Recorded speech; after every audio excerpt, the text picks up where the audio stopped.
खरगोश और डरपोक शेर। बहुत समय पहले की बात है। एक घने जंगल में एक बड़ा और ताकतवर शेर रहता था। शेर इतना डरावना था कि जंगल के सभी जानवर उससे डरते थे। वह रोज किसी न किसी जानवर का शिकार करता और अपना पेट भरता। जंगल के जानवर इस समस्या से परेशान हो गए। उन्होंने मिलकर शेर से कहा, हे जंगल के राजा, यदि तुम रोज रोज हमें नहीं खाओगे तो हम तुम्हारे लिए हर दिन एक जानवर भेज देंगे। शेर ने कुछ सोचा और बोला, ठीक है, लेकिन याद रखना, अगर तुमने मुझे धोखा देने की कोशिश की तो मैं सभी को खा जाऊंगा। अब रोज रोज एक जानवर शेर के पास जाने लगा। एक दिन खरगोश की बारी आई। खरगोश बहुत चालाक और समझदार था। वह जानता था कि अगर ऐसा ही चलता रहा तो एक दिन सभी जानवर खत्म हो जाएंगे। खरगोश ने एक योजना बनाई। वह शेर के पास जाने में जानबूझकर देर कर दी।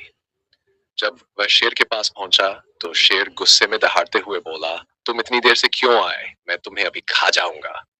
खरगोश ने शांति से कहा, महाराज, मुझे माफ कर दीजिए।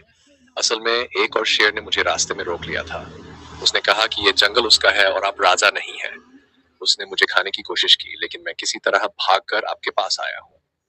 शेर ये सुनकर क्रोधित हो गया और गर्जते हुए बोला, कौन है वह दुस्साहसी शेर? मुझे तुरंत दिखाओ। खरगोश शेर को जंगल के पास एक कुएं के पास ले गया और कहा, महाराज, वह शेर इसी कुएं के अंदर रहता है। शेर ने कुएं में झांका। उसे अपनी ही परछाई पानी में दिखाई दी।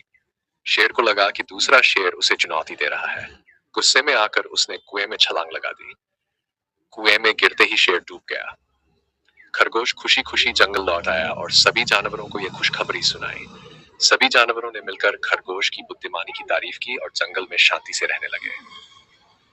सीख, मुश्किल समय में भी धैर्य और बुद्धिमानी से काम लिया जाए तो बड़ी से बड़ी समस्या का हल निकाला जा सकता है।